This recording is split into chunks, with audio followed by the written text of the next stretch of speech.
Sementara itu, bakal calon Presiden PDI Perjuangan Ganjar Pranowo akan jogging bareng Wali Kota Solo, Jawa Tengah, Gibran Rakabuming Raka. Rencananya kegiatan mereka akan digelar di Bogor, Jawa Barat.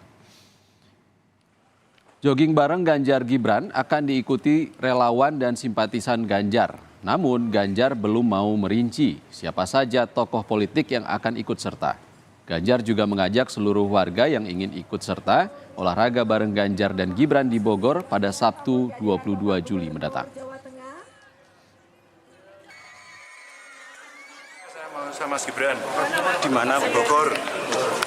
Bentuknya nanti apa Pak? Bentuknya olahraga senam.